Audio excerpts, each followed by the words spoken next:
Hello friends, आज हम पढ़ेंगे संघवाद यानी कि फेडरलिज्म। तो स्टार्ट करते हैं, इसके बारे में थोड़ा सा जान लेते हैं कि संघवाद क्या है।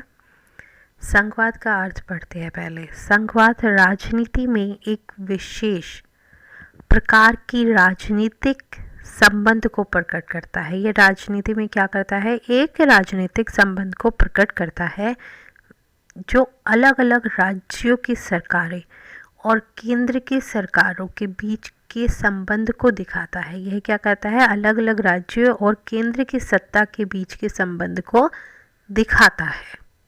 आगे पढ़ते हैं। संघवाद में केंद्र और राज्यों के बीच शक्तियों का विभाजन होता है, मतलब शक्तियां बांटी जाती है।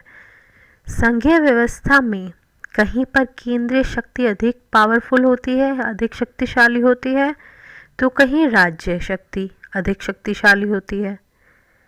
संघवाद एक ऐसा सिद्धांत है जिसमें संघ को एक सामाजिक और राजनीतिक जीवन का आदर्श माना जाता है।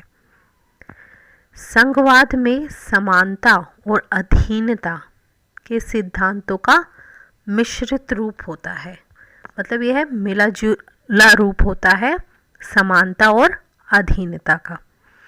संघवाद एक ओर तो नागरिक और सरकार में समानता प्रकट करता है, तो दूसरी ओर व्यवस्था, स्थायित्व, न्याय और शांति प्रदान करता है।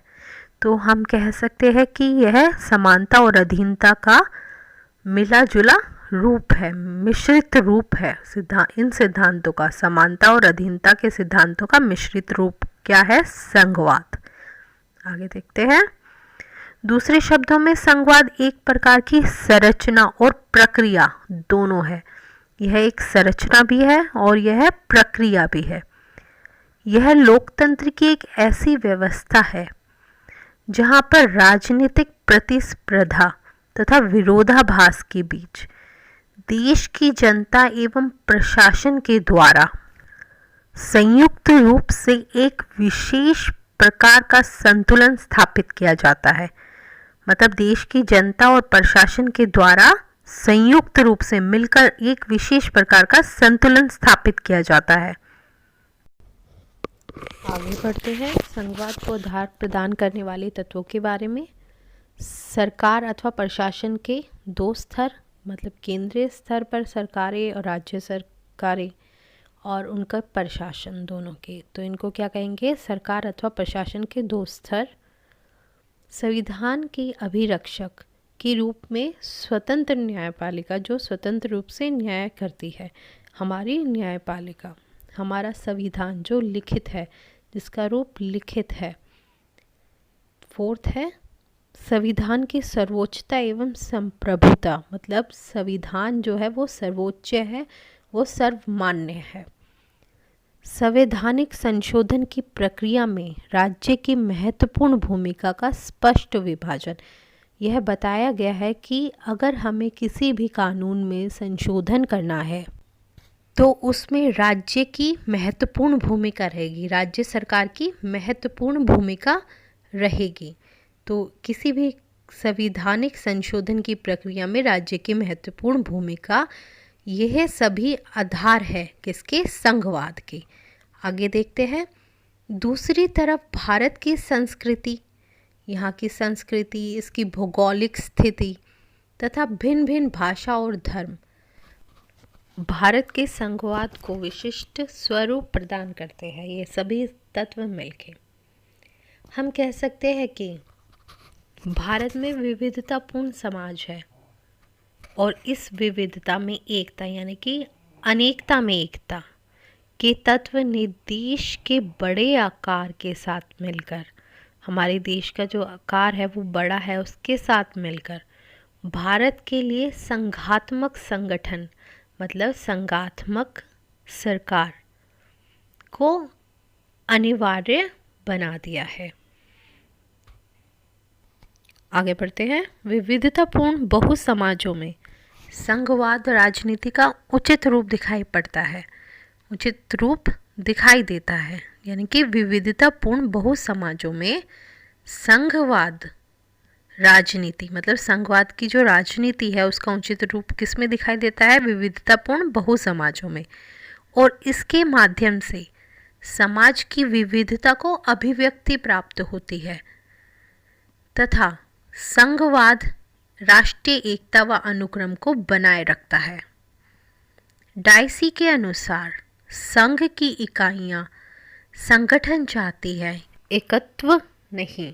स्वतंत्रता प्राप्ति के समय जब संवैधानिक ढांचे को तैयार किया गया था, मतलब स्वतंत्रता के टाइम पर जब संवैधानिक ढांचा तैयार किया गया था, तब भारत में इकाइयों की यह इच्छा देखी जा सकती थी। इकाइयों का अर्थ हम यहाँ पे व्यक्ति, समाज, ये जाति किसी से भी लगा सकते हैं। तो यहाँ पर डायसी ने इकाइयों का इस्तेमाल किया है, हमें इसी प्रकार यह याद करना पड़ेगा। तो आगे पढ़ते हैं। संविधान सभा में इस बात पर सर्वसम्मति प्राप्त कर ली गई थी कि भारत में संघात्मक राज्य होगा।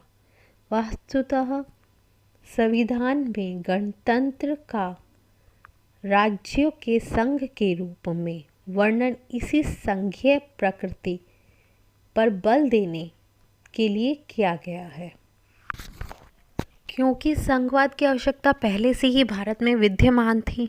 हालांकि भारतीय संघ का निर्माण संपूर्ण रूप से इकाइयों की इच्छा से नहीं किया गया, बल्कि स्वतंत्रता प्राप्ति से पहले ही भारत में ब्रिटिश प्रांत न्यूनाधिक रूप से स्वराज्य प्राप्त कर चुके थे और हर प्रांत का अपना अपना एक अलग रूप विकसित हो चुका था और यह कल्पना करना भी संभव नहीं था, असंभव था कि यह प्रांत एकात्मक शासन में स्वयं को विलीन कर देंगे। क्या अगर भारत एकात्मक शासन व्यवस्था लागू करता है संघात्मक की जगह, संघवाद की जगह, तो क्या ये जो प्रांत बने हैं अलग अलग, जो अपना राज्य चला रहे हैं, अपना शासन चला रहे हैं अपने राज्य, अपने प्रांत में, ये क्या मिलके अपना जो प्रांत है वो एकात्मक शासन व्यवस्था में विलीन कर देंगे, उसमें मिला देंगे? तो यह कल्पना करना भी असंभव था। इसके अलावा भारत में लगभग 562 देसी रियासतें भी थे, जिनमें राजाओं का राज था। राजपूत राज करते थे इन देसी रियासतों में, जिन्हें ब्रिटिश सरकार ने स्वतंत्रता संधि संबंधों के अंतर्गत कायम रखा था। इन रियासतों से यह अपेक्षा नहीं की जा सकती थी कि वे स्वतंत्र भारत में एक रूप राजनीतिक संगठन के दायरे में शामिल हो जाएंगे। इन रियासतों को यदि राजनीतिक रूप से संगठित किया जा सकता था, अगर इन रियासतों को राजनीतिक रूप से संगठित करना था तो वह कैसे किया जा सकता था? वह संघात्मक व्यवस्था के द्वारा ही ऐसा करना संभव था। ऐसा केवल संघात्मक व्यवस्था द्वारा ही किया जा सकता था।